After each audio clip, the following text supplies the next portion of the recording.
Okay, continuing on with summertime. Yes, there is more that we can do with it. Um, you seem to be satisfied with your progress on this, and you're learning uh, some interesting concepts and approaches to improvisation, and I'm assuming you're grasping them and enjoying the process. So we've talked about the first section, the E minor to the B7, and the second section, the A minor to the C. And then we get to the B chord, B7 chord for two measures. 1, 2, 3, 4. 1, 2, 3, 4. Okay? So let's talk about a scale-wise approach to the B chord. First of all, if we just wanted to play an appropriate scale, if you want to tab this out, we would start here on the 4th fret of the G string. That is a B note. And we'd go from the 4th fret to the 5th fret, which is a B to a C. And then we would go to the 4th fret of the B string, and then the 5th fret there. So we're going from 4th to 5th, 4th to 5th, and then 7th,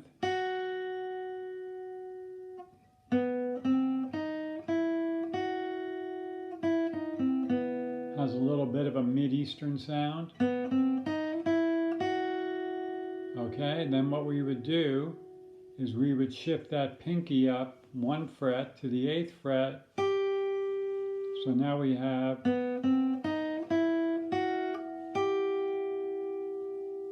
and then our first finger on the 5th fret of the high E string, and then our ring finger on the 7th fret. So altogether we have this: 4, 5, 4, 5, 7, 8, 5, 7. And backwards.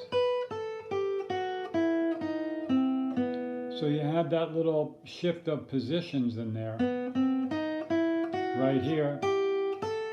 And then when we go backwards, shift back and finish it. So we have the two measures of B, 1, 2, 3, 4, 1, 2, 3, 4. We could play 1 and 2 and 3 and 4 and 1 and 2 and 3 and 4 and would fit in there and would sound good against that B7 chord. So all I did was I played the scale ascending, and then I played it descending. 1 and 2 and 3 and 4 and then I repeated that note and started it my way down. 1 and 2 and 3 and 4 and that's going to match up nicely against that B7 chord. Another thing that you can do is if you come up here to the little half bar there on the 7th fret, and then your middle finger on the 8th fret of the G string and your ring finger on the 9th fret of the D string, and you just play that small little B chord. Something that often works when you're in a minor key, and we are in a minor key for summertime, E minor. The song is written in the key of E minor. So very often when you're in a minor key and you're playing the dominant chord, which in the key of E minor would be the B chord, what you can do is if you look at the notes in that B chord, play that chord and try to get a good look as to where those notes actually are. 7, 7, 8, 9. And once again, a little reminder on the half bar. You kind of want to get that leverage, having that finger bend more this way, not pulling back like that, having the finger bend that way, and kind of pushing out like that. That's the best way to do half bars. Sometimes it's difficult, but in this case it's very doable. So the point I'm trying to make is, in a minor key, very often what you can do, and it sounds good, is you can take these chord tones, here's the first one, and you can raise each chord tone by a half step, like that, and come back to the chord tone. Then go to the next chord tone, the next chord tone, and then the final chord tone. So if you wanted to tab that out, starting on the high E string, it would be 7, 8, 7, next string 7, 8, 7, and then 8, 9, 8, and then 9, 10, 9. Now if you can visualize that clearly, if you can see the notes in that chord, that's why I was suggesting that you get a really good look, and see if you can take your hand off the guitar and imagine where those fingers would be. One would be here, one would be here, one would be here, one would be here. So play that chord like this as a chord, and then play the arpeggio, and then try to do that with one finger.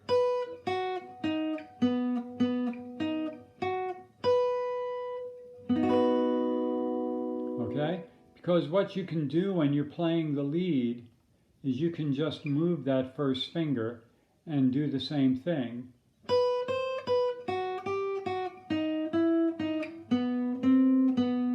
So there I just used the first and second finger.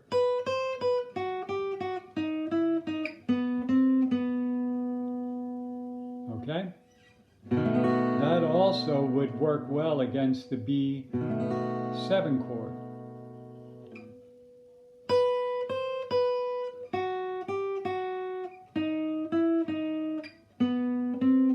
So I would have, for the two measures, here's an example of something you could do. 1 and 2, 3 and 4, 1 and 2, 3 and 4. And that kind of, if you play that ascending,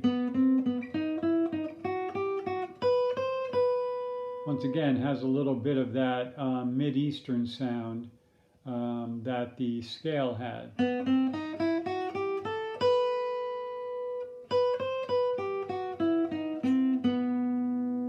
And that would lead you back to the next section of the song, which is, once again, that E minor to B. So I'm going to play just a few measures of B7 as a background for you. And what you can practice is playing that scale . 1, 2, 3, and then play the other idea.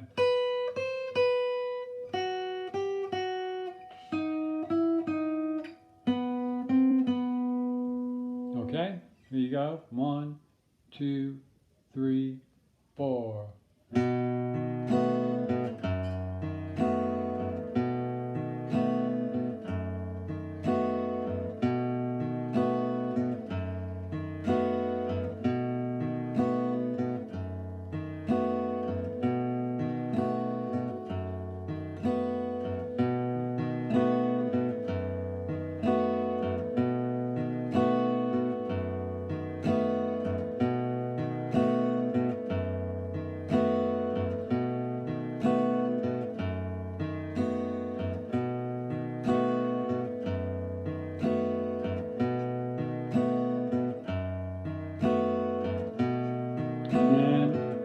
Goes back to the E minor, back into that next part of the song. Okay? So when you're practicing that, keep in mind that this is a movable idea. So if we're using that on the B, for some reason we wanted to do it on an A, so this is a B chord, we move it down 2, it becomes an A chord.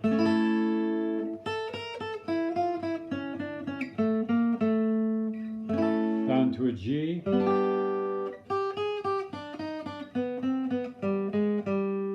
So on and so forth. So a lot of times when you're practicing, just working on the technique of doing that, it's good to move it around. This way you fully understand how that is constructed. Once again, as a reminder, I'm going to do it down here on G, first finger half bar on the 3rd fret. So again, I'm just playing that small G, 4 strings.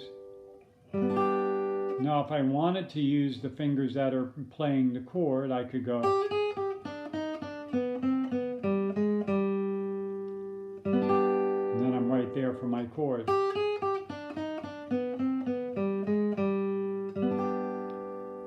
But if I want to just use these 2 fingers,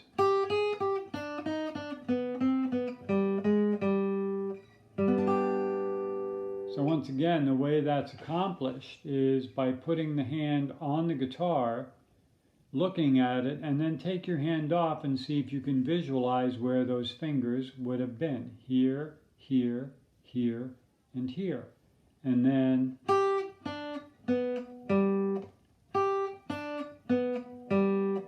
once again, do that idea where you raise it up by a half step on each of those chord tones.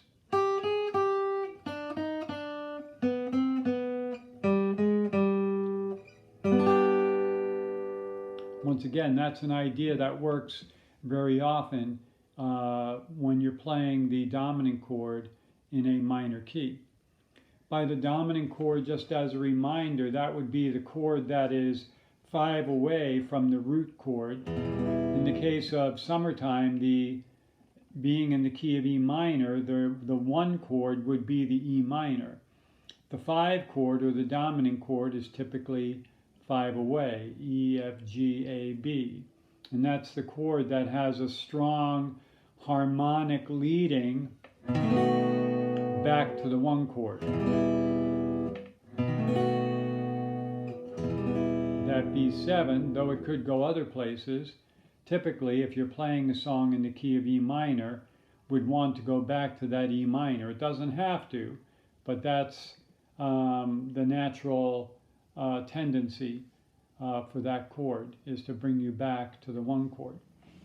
Okay? So we get back to that section of the song where it's E minor to B7. Now, just for the fun of it, I'm going to show you some ideas that'll just be fun to practice. I'm going to be up here in 8th position with my middle finger on the 9th fret of the G string. That's an E note. Compare that to the open E string. So what I'm going to play is I'm going to play the 9th fret of that high of the G string, go to the 8th fret of the B string, go to the 10th fret of the B string, and then I'm going to bend that and bring it back down,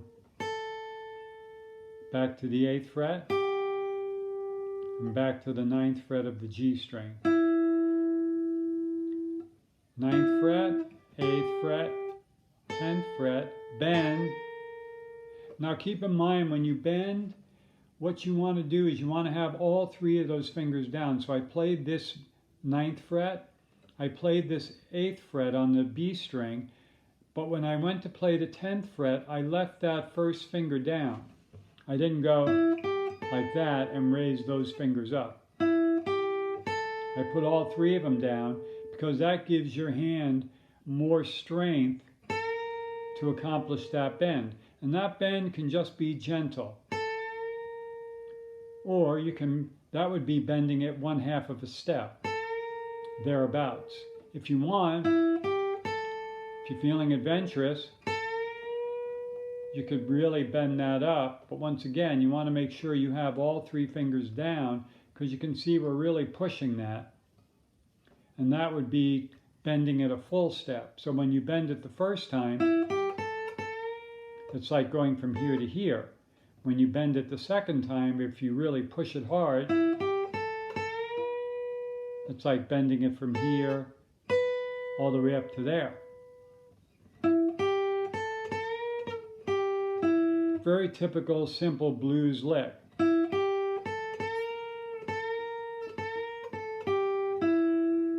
Okay, put some vibrato on that E if you want.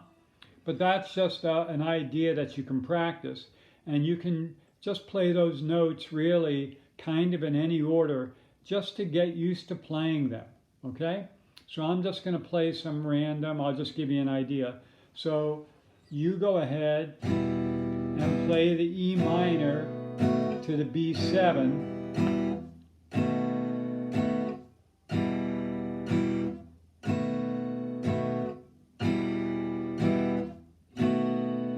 Okay, 2 beats each, just like occurs in the song, and I'm going to just play some random leads.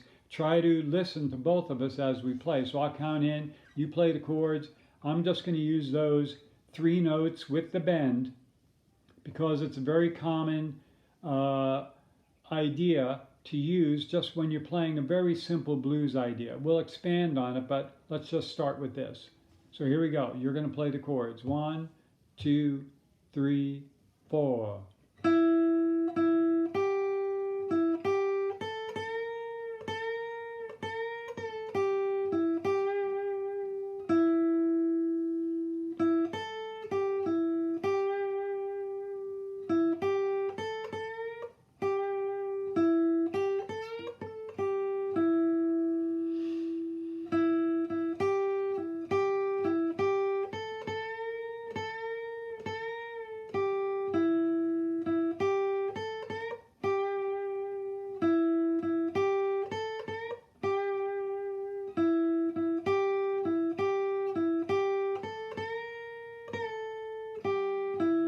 Okay, so when I did that bend,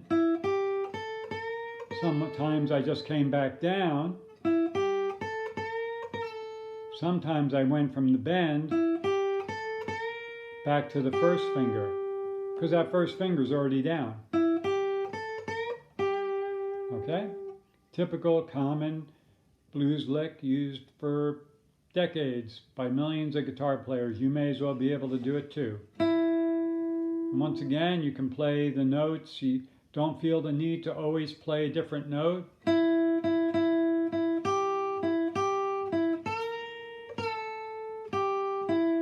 But that's a fun thing just to jam with. You can go to any of the recordings, or if you've made any on your own, of just the E minor to the B7.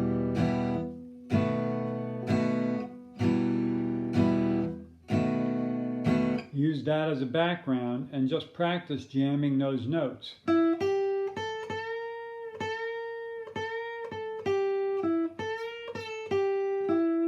Good thing to practice. Work on the technique of the bend. Okay, remember, use the 3 fingers for the bend. And that's really just based on the blues scale, which is one of the first things we talked about.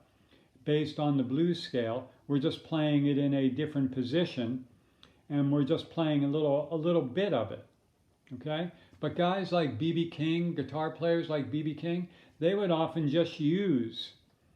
B.B. King was considered, one of the best blues guitar players of all time, and very often his blues scales were just based on those 3 or 4 notes. And it was just how he played them, how he put them together. So it's a very useful idea, and something that down the road you'll be able to use in a lot of settings where a blues scale is appropriate, an appropriate device to be using. So there's some ideas. We talked about how to approach the 5 chord or the B7 chord from a scale-wise point of view. And then we just, for the fun of it, added these few blue notes, this little bit of a blues scale, to the first section of the song, so that you can add that to your bag of tricks. Okie dokie. So we'll pick it up from there. We're almost done with this song. We have just one more section to talk about. And then we'll, if you want, we'll just talk a little bit more about the blues playing, because it is fun to talk about. And I can just give you a lot of kind of stock licks that guitar players have used for centuries. It's not centuries, sorry, for decades. And I think you'll enjoy them. Talk to you later. Bye.